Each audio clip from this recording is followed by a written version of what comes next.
welcome to Appear Here Under Lockdown session. I'm Josh Yentob from Appear Here, and I'll be your host today. For those of you that don't know Appear Here, we're the world's leading marketplace for retail. You can think of us a bit like Airbnb for retail space. Our company mission to create a world where anyone with an idea can find a space to make it happen has never felt more relevant than it does today. And for this event, we're looking at how new and established direct-to-consumer brands are rethinking the playbook in light of spiraling costs and increased competition, and a pandemic, which has thrown further challenges into the mix with lockdowns delaying launches, supply chain disruption, and brand values being scrutinized more than ever before.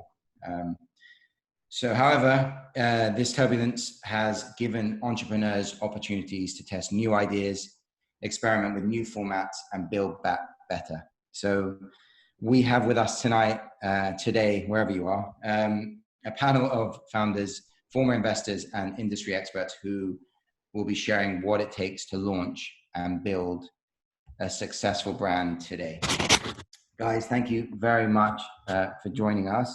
Just going to introduce you all quickly. So first, Paul Munford is the founder of Luxe, the 2-year-old platform and newsletter charting the modern brand economy and the new Henry consumer, the high earner, not rich yet. If you're not already a subscriber, please sign up now. Luxe is amazing. Paul's doing a fantastic job over there. If you are a subscriber, see if he'll let you into the Slack channel. It's a tough task, but it's well worth it.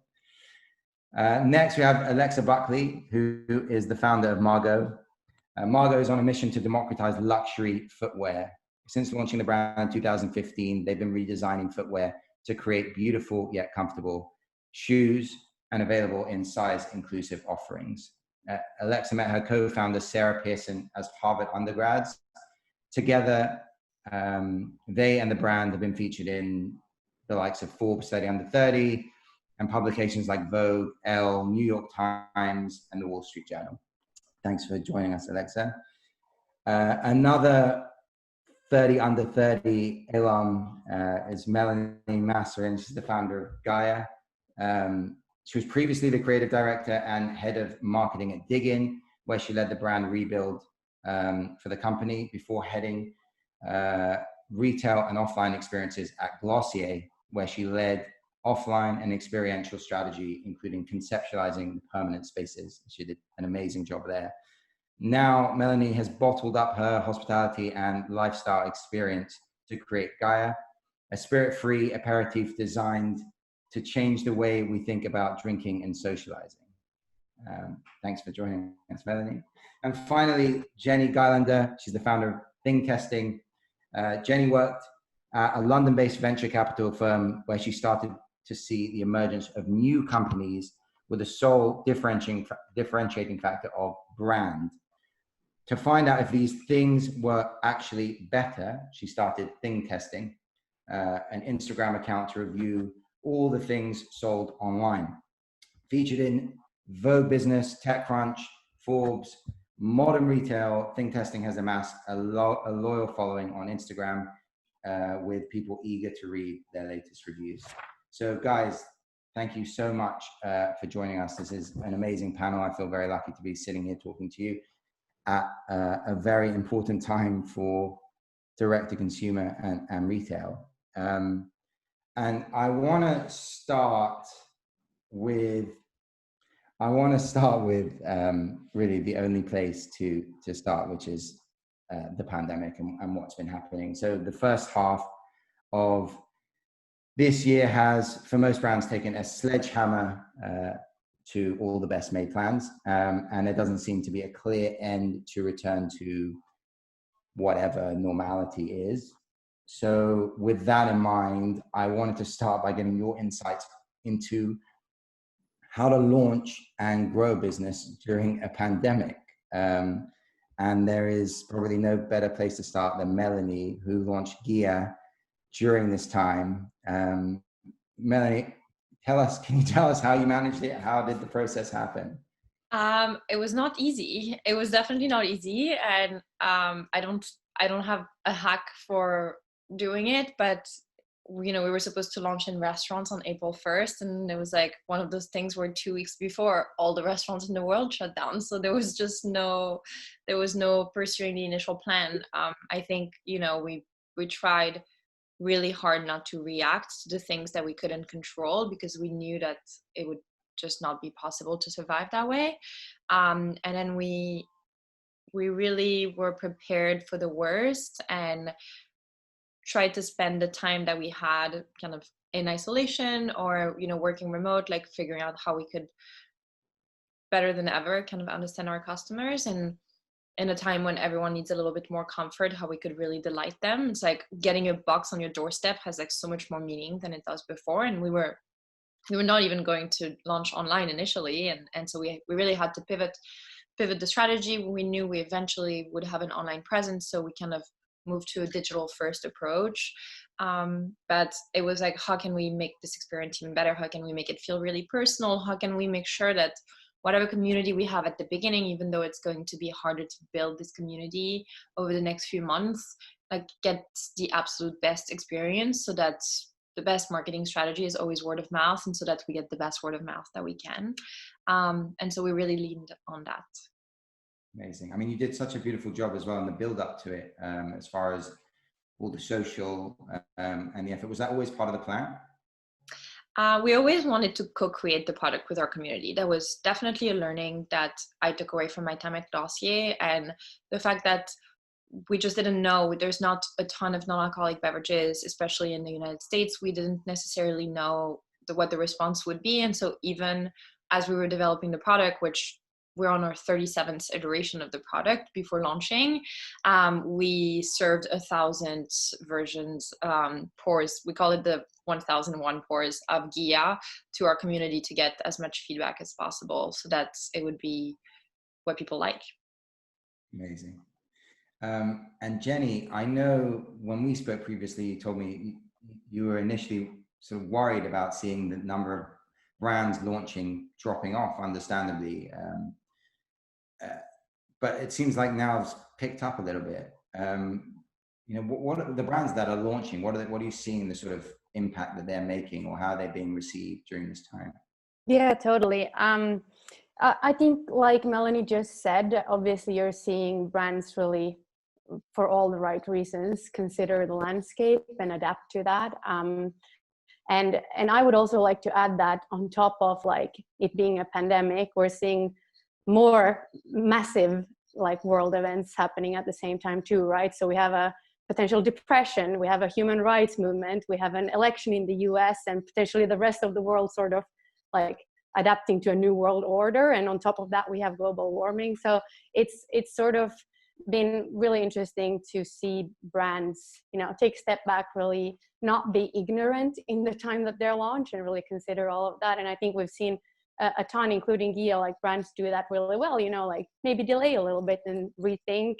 Som was a great example, I think, of a spice Asian flavored food starter kit that launched in the past few months. Off Limits just recently, a cereal brand, and how they sort of involved the creative community and created an online gallery to support artists in the times we're living now, and probably even like brands that are fully seeing an opportunity in the space right now. So Colorsmith, which is a at-home hair coloring kit for men, which I thought was also really interesting. So I take back my worries. I'm not worried about brands not launching anymore. Amazing. And Paul, similarly to you've been documenting the rise and fall of brands during this period amazingly well. But getting the tone right for these brands is often very difficult. Have you seen someone that's doing it really well? Is there a right time to speak out, stay quiet? Yeah, I mean, it's, again, just like Jenny said, it's a very interesting time, not just economically, but also politically, obviously. But if I'm thinking about, okay, like who's actually doing this properly, like not just talking about the politics that, the political scene that we're currently in the last, month or two, but overall, like across the whole pandemic, like who's actually done any sort of launch well with the proper tone. I think that Hickey, I can't really ever say it right, by the former president of Glossier, Melanie, I forget his name. Henry Davis. Yeah, Henry David. I like that approach that they took, right? So they launched, again, not really an essential company or product, but it is kind of personal care. So deodorants, I think they have skincare as well. But they launched in a very kind of humble way. They said up front, you know, we're launching in the middle of a pandemic and we don't have something that is absolutely necessary for living. But how can we actually help? And what they did was actually give away free product to first responders, which I thought was a very, very smart approach. And, you know, I can't really think of anybody else who's done that, you know, the right way. I think Ghia, you know, Melanie, you've done it well. And again, just like in your correspondence, you've also said that, you know, I know, you know, I'm not creating something that's essential, but maybe we can add some sort of like joy to the whole situation. You've been very tactful with it. And I think, you know, those are two kind of examples that stand out to me with regards to tone, with regards to launching a new company during a difficult time. Those are two obvious examples that come to mind that I think have done it remarkably well. Yeah, absolutely. Agreed.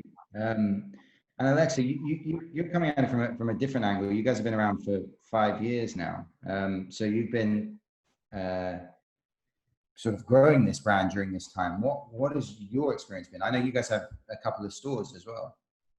Yeah, I think, you know, for every business, whether you're pre-launch or post-launch or you're 5 years old or 20 years old, the sort of confluence of events that Jenny just described has created a new world order that's forced everybody to step back and reevaluate process and product and reason for being. And I think in so many ways, the silver lining of all of these events is the reevaluation of exactly that. And I think for us, taking a real step back to think about the things that we leaned on physical retail to do for us. So in large part, kind of create community and create intimacy. And this is something that is so much easier done in physical spaces. And the task of figuring out how to understand how to do that in digital spaces better has been so important for us, because that's what great brands do really well. And the kind of exercise over the past 2 months of thinking about community building in intimate kind of one-to-one ways, but also one-to-many, kind of in this world in which a lot of us are looking for that, has been exciting. And I think a good step for us to learn how to do now before we kind of go to the next level. I actually love to stay on that topic, which is sort of the idea of brand building, which feels, well, always feels like it's being, you know, it's becoming more and more relevant. And you know, there are so many in this sort of DTC, digital first space. There's so many brands across so many different verticals now. You know, we have like luxury olive oils, and we have multiple air conditioning units. And Alexa, for you, you also went into a pretty crowded space. I mean, shoes is obviously quite a crowded space. How do you stand out from the crowd with regards to brand? I think, you know, first and foremost, businesses stand out from the crowd kind of in the problem that they're solving. And, you know, for us, that was first and foremost, comfort in luxury footwear, and then also sort of size inclusivity to service that. I think the pain point and the sort of solution is the emotional thing that keeps people coming back. But layered on top of that, you know, after your solution to their problem is your brand. And the brand is all of the emotional, unquantifiable things that kind of resonate. And you know, what's really interesting now in this world of this idea of purpose-driven brands is that I think you could argue that brands have always been purpose-driven, right? If not for all of the emotional qualities that lay on top of a product, you would just have a white label product. And so thinking about what the purpose and the reason for being is as a brand, and being able to articulate that not only in your messaging, but weaving it into every kind of customer interaction you could have, whether that's in a store, in a customer experience exchange online, in your packaging, in your website, and then obviously in your product, is the thing that sets you apart, and that creates that connection with someone who feels like they align with that message or that purpose. And so I think for us, it's first and foremost what we're doing differently, and then it's how we are, you know, building a larger community that people want to be a part of. Yeah, absolutely. And Jenny, from your perspective, you guys review a ton of amazing brands. Do you feel like there's a danger that they're sort of sorting aesthetically to look a bit similar? Is there a world in which direct-to-consumer brands need to carve out more of a unique identity? I mean, I think it doesn't have to do with direct-to-consumer companies only. I think it's an aesthetic trend that we're seeing across sort of like all categories. You're seeing some of the big household names also changing their fonts and their Instagram ads. So I'm not sure I agree with it being only related to D2C. What I do agree with is that there's a lot of products in each category, and that differentiating within them is becoming sort of more of a priority and a bigger problem for the brands to do. And I think Alexa just really well described that it starts with having a good product. I think that's what, you know, my whole intent of why I started ThingTesting also was about, really figuring out like, why is this brand getting VC funding versus the old school version in the same category, and why is this product potentially better or not? So then, like Alexa said, it's about what comes, you know, beyond the packaging too, which is really the brand, right? Standing out, being different, that is branding. Yeah, I wouldn't say that I'm worried about the D2C brands looking the same. I could argue and say that I'm looking forward to the next overall trend.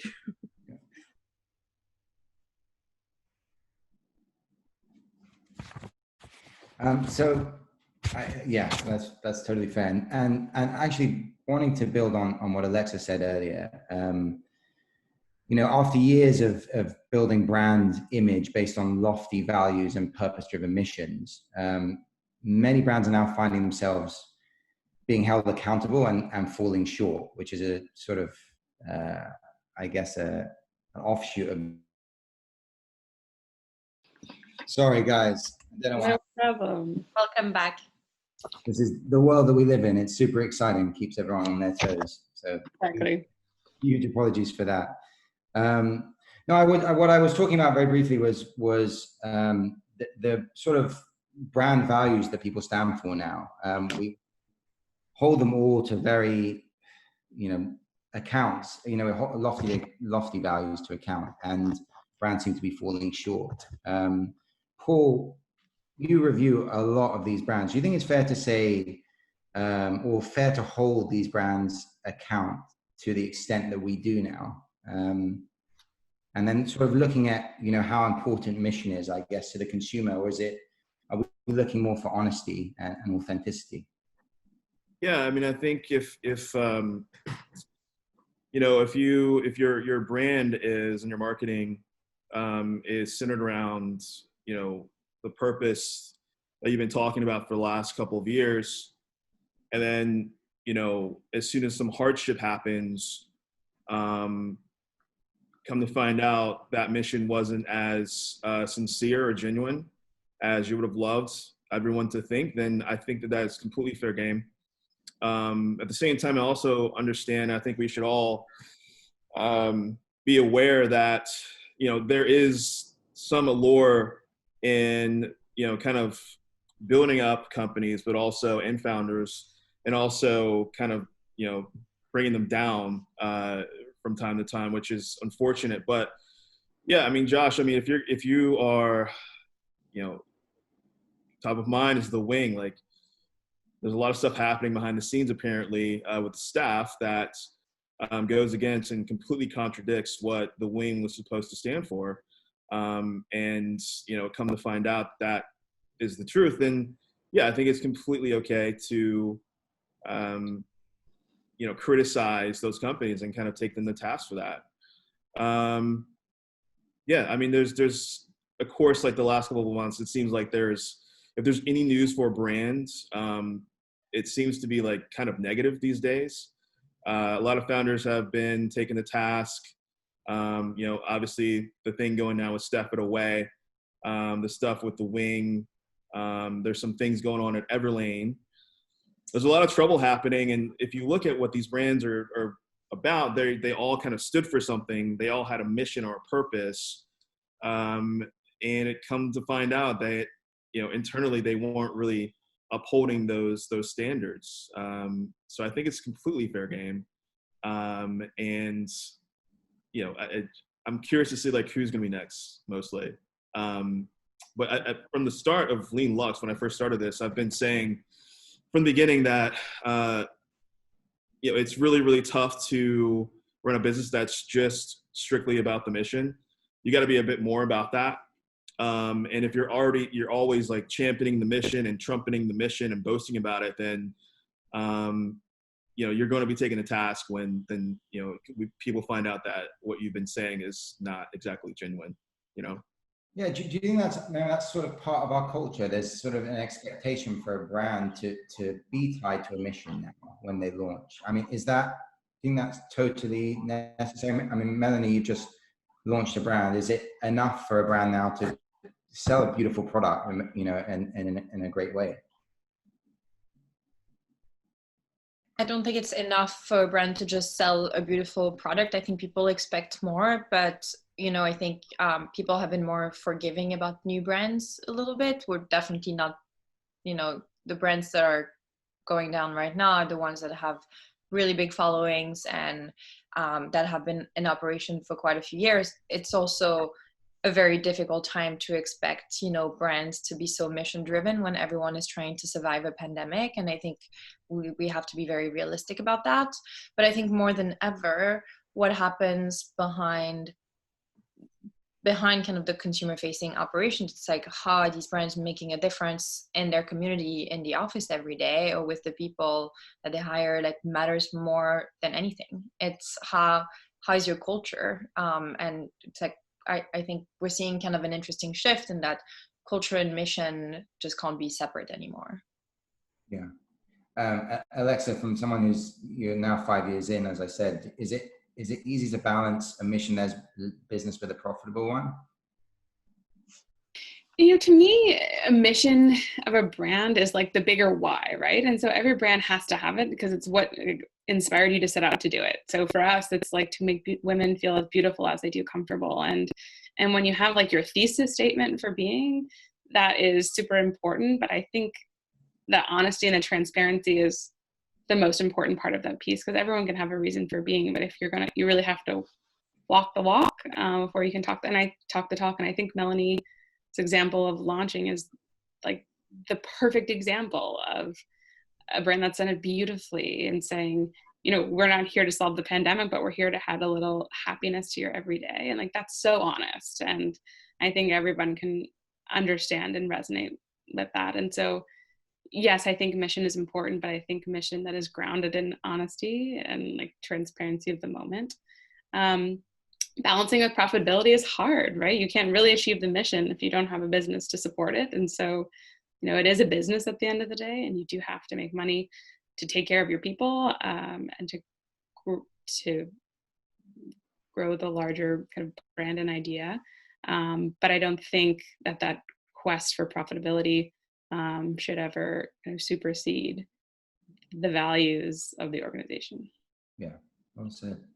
To change speeds a little bit, I wanted to look at the sort of increasing in speed shift from wholesale to D2C and sort of explore a little bit more of like the omnichannel, to use the hated expression.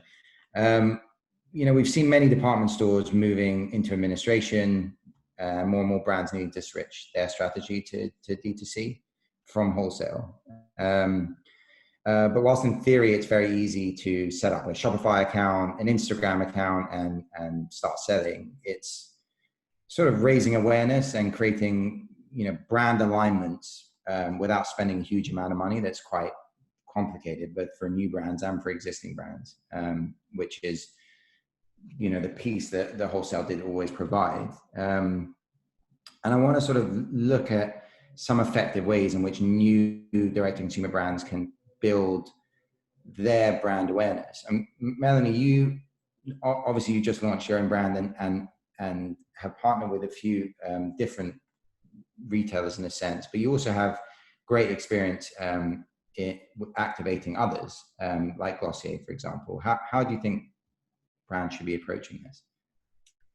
Well, my experience is mainly offline, so this is also new territory for me, given my hospitality background and kind of working on offline at Glossier. But it's an interesting time because you have a very captive audience, but you have a very captive audience. People are glued to their phone and don't have the possibility of browsing and discovering in the real world in a way that I would argue creates more affinity than discovering something on Instagram.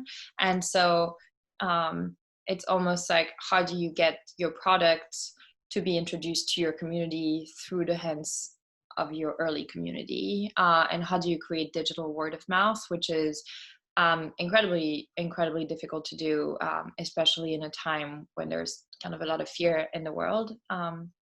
So I think we're seeing some interesting marketing trends with, you know, ambassador programs, like having kind of like a new level, like some people arguing that, you know, they're like the new like multi-level marketing or direct marketing. You're seeing a lot of that, obviously a lot of influencer marketing, a lot of you know, dissemination through people, which I'm very excited to see kind of like following this pandemic, when it's become almost like the only way for brands to really grow, what sort of tech products or new companies will come out to serve this specific purpose, and how that will increase in the future, like how we will get to social shopping more so than the kind of standard e-commerce, which feels so antiquated to me. Yeah, I mean that's it's a really good point. What wholesale did provide again was this sort of brand alignment, exposure, sort of like a golden seal of approval that you get by being in a department store that you might not have got otherwise. Jenny, do you think you're going to see more collaborations among like the digital first brands in terms of sort of grouping them together, and both from a convenience point of view, but also, as I said, from like an alignment point of view? Totally. I mean, there was some really good examples during the pandemic too, with the brand Sex Better. That was it 140, it was quite a big amount of brands raising funds for COVID-19. And all of these, like the ones that Melanie explained, like the giveaways and sharing all the assets, finding those brands that share the sort of same brand DNA, I guess, where it just makes a lot of sense to collaborate. So 100%. I mean, for me, since I left my job in VC, which you mentioned earlier, I have focused on building ThingTesting.com, really, which is where we are listing a whole database of direct-to-consumer brands and increasingly also starting to see how people behave there. What's interesting, we are not selling anything. My thesis is very much that if someone wants to replicate the department store, maybe I'm weird, but I don't often go to a department store to shop. I go there, to buy. I go there to shop. So like for me, it's really interesting to like think about that aspect, that maybe it doesn't have to do with the synchronous like checkout experience, but more of a synchronous discovery experience. And that's really what we spend a lot of time now thinking about at ThingTesting as well. Amazing. And Alexa, for you as a direct first or digital first brand, how important is an omni-channel strategy for you? It's important because you are able to get in front of different audiences that way. I think it's changing rapidly, and the thing that we are, definitely most excited about is what Melanie just talked about, which is this idea of sort of intra-community marketing. I think Paul and Luxe have actually written some really great things on this recently. But it makes sense that in this like time period in which we are collectively experiencing something together, the power of community would be more compelling for product sharing and sort of like discovery than ever before, because we are experiencing similar emotions and similar world events in such an unbelievably impactful way. So we are very bullish on the ambassador program idea, and this kind of new power of the micro influencers who are kind of speaking in groups instead of speaking like one macro influencer to many people. Yeah. Paul, you got a call out there. Do you think there's a future for department stores? Do you think there's a new way of building community? Yeah, perhaps. I'd like to, so we're talking about like launches, and kind of thinking beyond like the standard digital marketing sort of strategy. But like for me, some of the people that have done it the best over the last couple of months, first of all, we've already seen, if we're talking about wholesale and like partnerships, and Josh, I think you also asked whether you could, whether we saw a lot of brands in the future like banding together. We were already starting to see that. Like Brooklyn did that about a year, maybe 2 years ago, where they had a bunch of like-minded brands, and they actually sold it on a separate site under kind of like the Brooklyn banner. And you can just go there. You can just buy, Brooklyn sheets, but you could also buy, I don't know, like maybe year and day, glassware or tableware or something like that. So we're starting to see, brands thinking like that.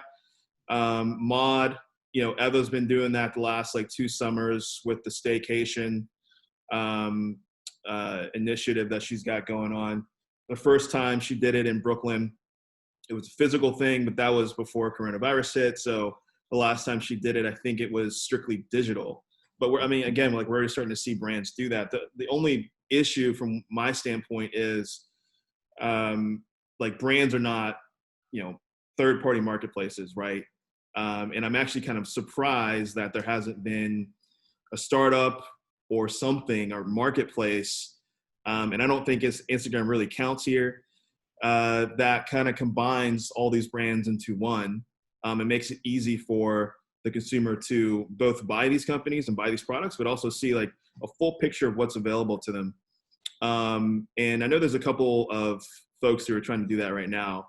Wrote about that in Lean Luxe yesterday. But I'm surprised, we're almost a decade into the DMVB, DTC sort of, timeline here, and there hasn't really been anyone that's kind of stepped up and created that sort of go-to marketplace. Mm-hmm. So I'm curious to see like how that's going to unfold the next like 6 months to a year or 2 years. But yeah, I mean, I'm curious to see like how that's going to look. And I'm also interested to see like how brands are going to continue to kind of work together in a way that makes sense. Because if you are like Brooklyn or like Mod, selling products from other companies, like there's a natural inclination for you to make it more about yourself than anything else. So there needs to be something like some sort of layer there that presents a full picture to you as a consumer, that isn't necessarily focused on a particular brand or run by a particular brand, so that you as the shopper get a very thorough view of what's available to you. For sure. So on that, I'd love to again change a little bit and look at growth for brands. Always a hot topic at the moment is this idea of profitability versus growth. And, historically we've looked at like VC fundraisers, ignoring the importance of profitability. Now it's sort of becoming more important to look at that. We've seen like high profile crashes of a number of different brands. And I want to sort of explore what the healthy balance is here as far as growth goes. Alexa, you've been down this road, or you're probably always going down this road. How do you guys manage it? I think profitability has always been something that's really important to us. I don't think we were ever in the mindset of kind of growth at all costs, but I think what we've always sort of considered, and I think what is now more apparent than ever, is that brand takes time, and sort of often venture capital time constraints because of the incentive structures and the physical structures don't have or sometimes contradict the timeline that it takes to be really methodical and be able to kind of deliver on all aspects of this like broader mission-driven, purpose-driven ethos and existence. And so for us, profitability and gunning for it is really important. I think though that you can't save your way to growth. And so growth has to be the priority and profitability a metric. That said, you know, I think we are trying to build something that lasts and understand that we have to be able to control our own destiny and to be able to do that. Absolutely. And Jenny, from the VC or ex-VC perspective, how do you think brands should be approaching this now, especially when, I don't know, maybe there's not as much money to go around, maybe people are more cautious post-pandemic?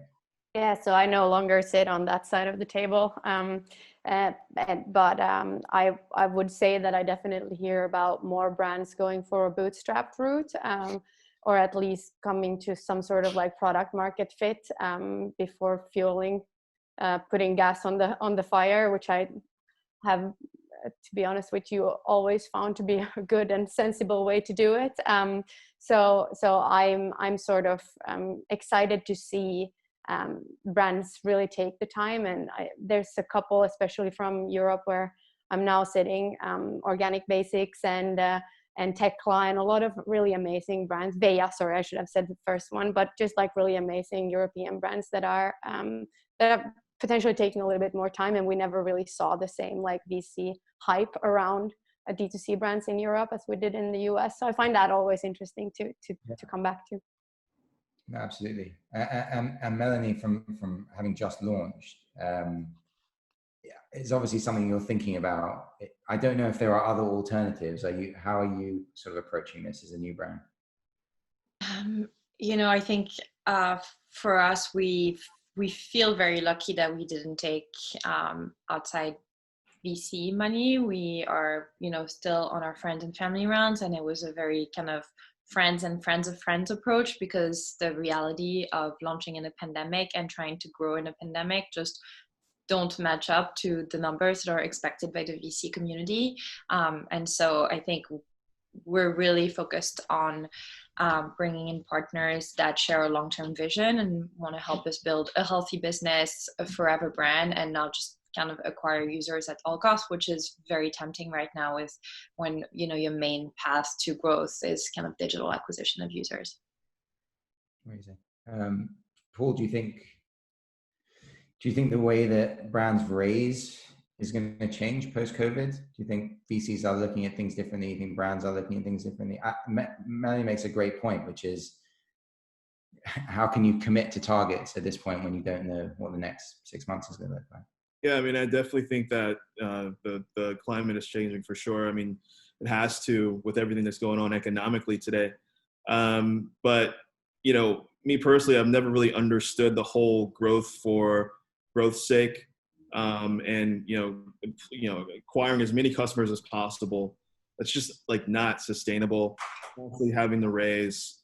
Yes, it's great for hype and it's great for that TechCrunch, you know, hit. But it's probably not the most fundamental business approach. So it's been actually refreshing to see stories and to talk to founders and investors who have a more long-term sort of approach to things. And I think, you know, one of the newest examples of this and to how the kind of mindset for, you know, raising money and kind of funding your business is Off Limits, the cereal company that Jenny, I think it was Jenny, talked about earlier today. I spoke to somebody who, you know, knows their company well, and the founder actually didn't go the traditional VC route. I believe they tried to and kind of just was turned off by the whole process and the conversations with venture capitalists. So what they ended up doing was just completely foregoing that. They teamed up with, you know, like-minded folks, traded on equity at every turn. And from what I understand, it's a new kind of approach that I haven't really heard about too many brands doing right now or taking right now. So it'll be interesting to see, you know, what sorts of models or approaches that new brands take. And I'm curious to see how that's going to play out. But, you know, if we're talking about older brands too, I think the folks who are most interesting to me are the folks like Tracksmith. Tracksmith is a running company. They're very, very focused on their target audience. They know exactly who they're talking to and what they want. They're not trying to be everything to everybody. And, you know, we're starting to see them do some really strong stuff kind of under the radar. Now they've raised, I think, 4 million or something like that. It's not that much comparatively speaking. But over the last, gosh, I want to say like 6 years or 7 years. I forget exactly when they started. It was 2014 or something like that. You know, slowly but surely, we're starting to see them do some really interesting and strong stuff. And I'm actually pulling for them over the long term, in contrast to somebody like an Outdoor Voices who everybody knows, you know, so much hype. Mickey Drexler, formerly on the board, Ty Haney doing all these things, and just coverage all the time. And now we're starting to see them kind of, you know, falter a bit. They're starting to, it seems to me they're starting to figure things out. But, you know, I kind of compare those two as a perfect example of like, okay, what is the long-term focus of a brand supposed to look like? And what happens if you do too much too soon or don't really have a long-term focus, and just kind of are focused on the hype and raising money and acquiring as many customers as you can, but not really being a sustainable company. Yeah. So it's interesting to see like what that's going to look like for newer brands too. And I think Off Limits is a pretty good, you know, a pretty interesting case study of what that could look like if brands like rethink the dynamic between raising money and actually building a brand. For sure. I mean, I think we always, well, have recently glamorized this idea of fast growth, but slow and steady often wins the race.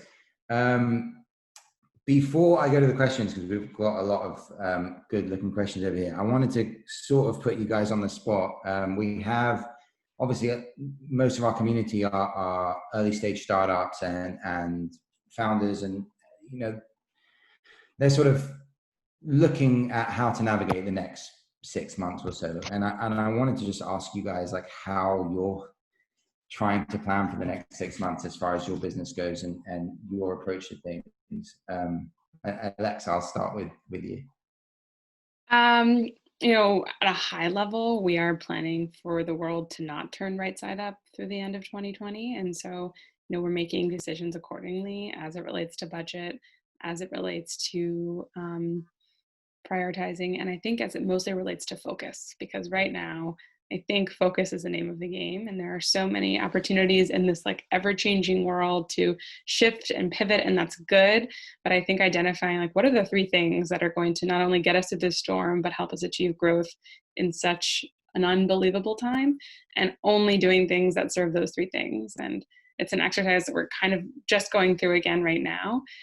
But for us, it's focus and understanding that the world is not going to right side anytime soon. So how can we prepare to stay in fighting shape? Yeah, sure. Does anyone else want to volunteer for this question? Jenny? Well, it's going to be probably the first time we are doing a Black Friday and Christmas shopping season fully online. So that's going to be an interesting one. Good. And what about you, Melanie? This is sort of the first 6 months, 8 months.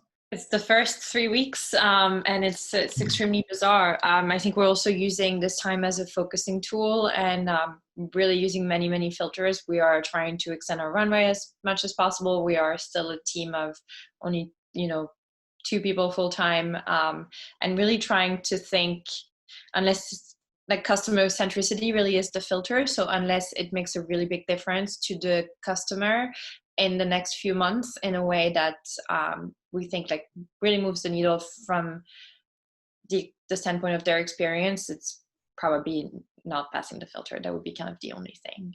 So we are still self-distributing. We are still doing a lot of things that are not the most efficient right now for the sake of budget, but also for the sake of this very special customer experience for as long as we can.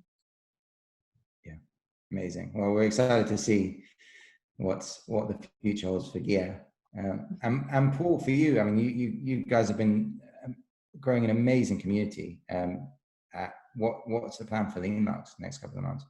We've actually quietly been building the last couple of months. And so most people come in through Lean Luxe through the newsletter, but that's actually a bit of a Trojan horse.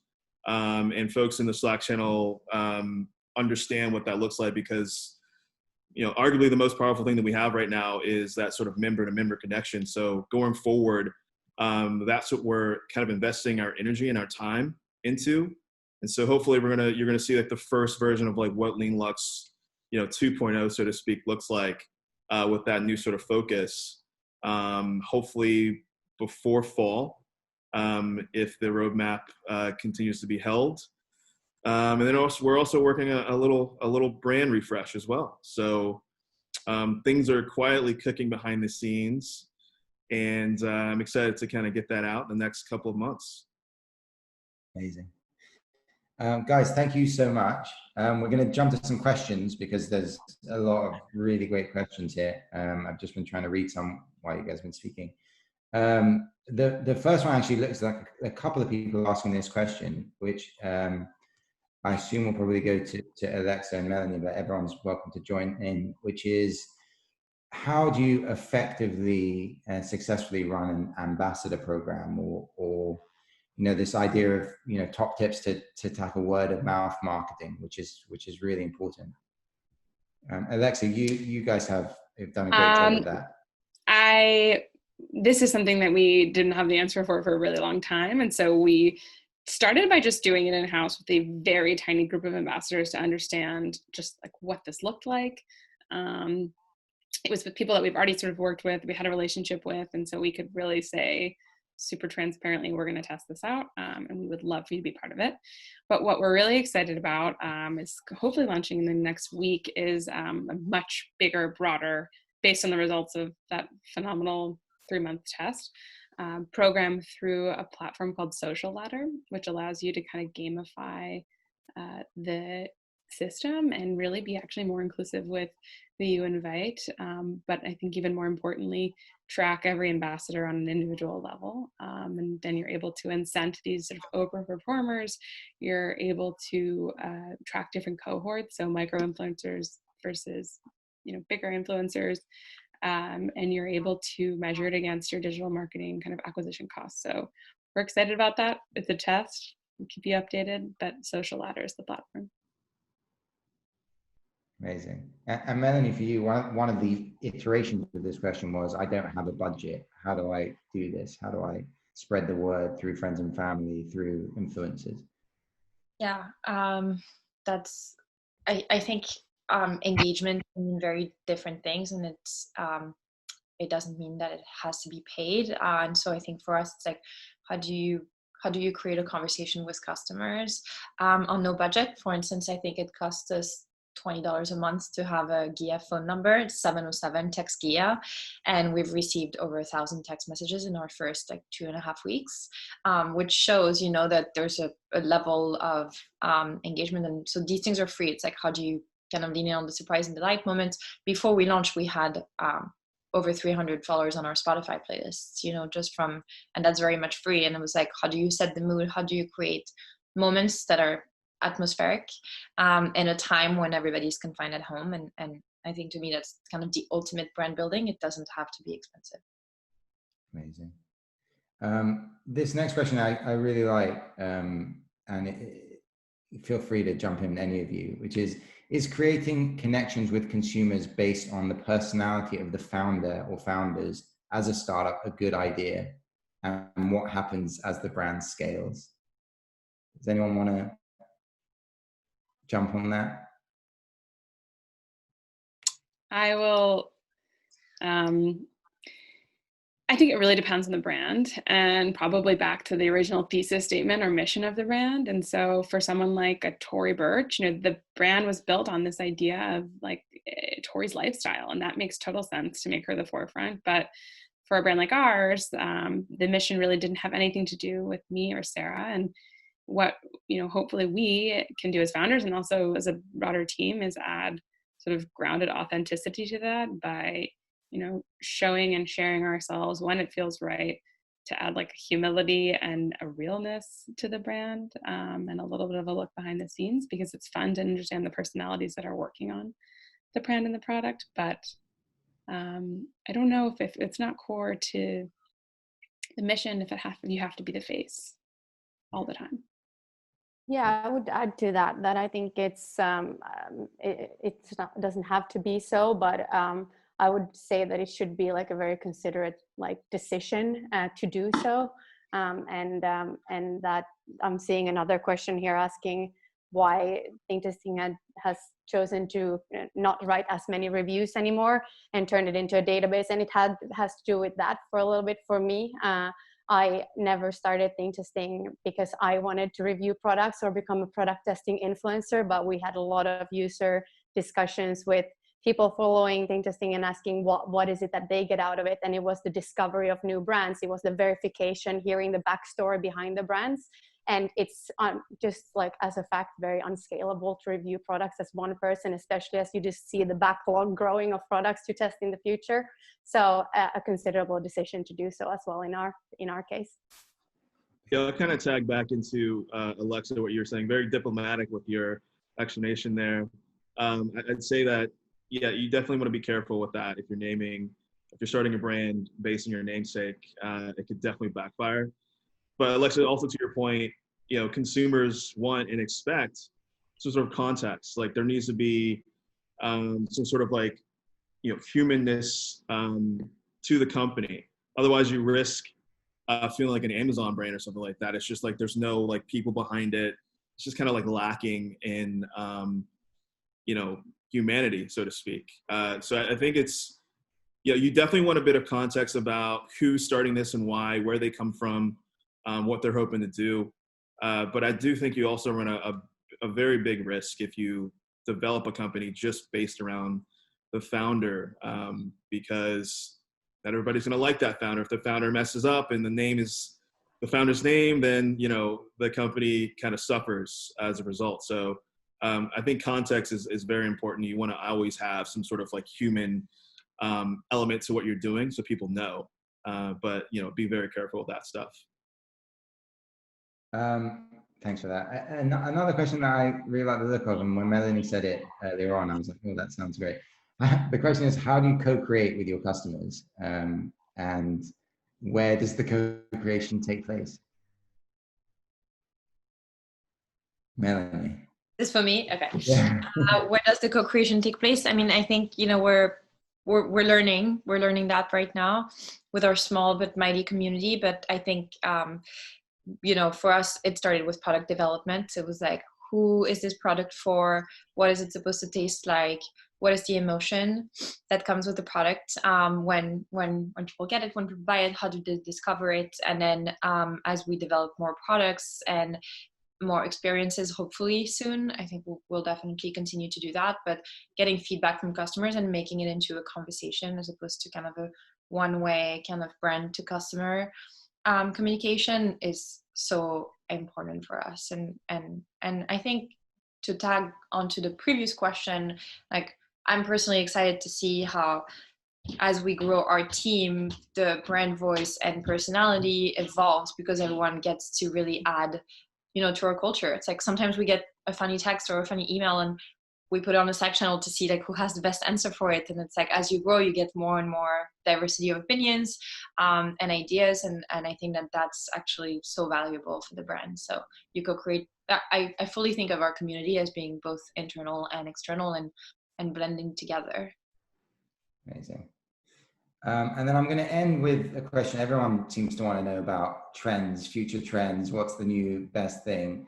I'm sort of going to merge two questions into one, which is like, someone wanted to know, are there any things that you guys have adapted during COVID that you want to keep going forward? So I guess the question is positive trends that you've either brought into your life or as a business or are seeing happening within the industry. Paul, I'll start with you. If anyone wants to jump in, please do. So you're not talking about anything personal necessarily, like, okay. You can tell us something personal if you want. I was going about the industry or the way you're going about work. Yeah, I mean, like I told you, I guess like my biggest thing is like having some time. In a lot of ways, I think this, the quarantine especially has been kind of a blessing in disguise for a lot of people, and it's kind of been a hard reset that on a professional level, I think many of us probably needed. We're constantly on the go, especially in New York, always going. So it's been good to kind of sit back and like reassess and readjust. But like I told you earlier,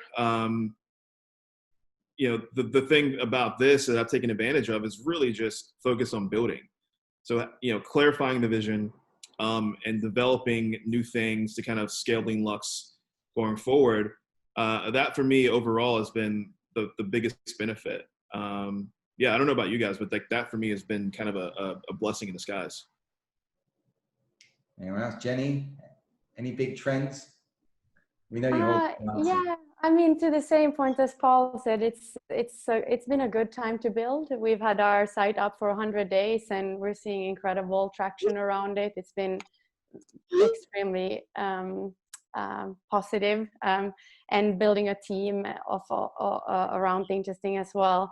I guess also to add on a personal level, I do miss secondhand a lot. That's like the thing I really crave to get back to, and I'm sort of wondering if there's something interesting in that space when it comes to trends also, seeing sort of a re-commerce takeoff.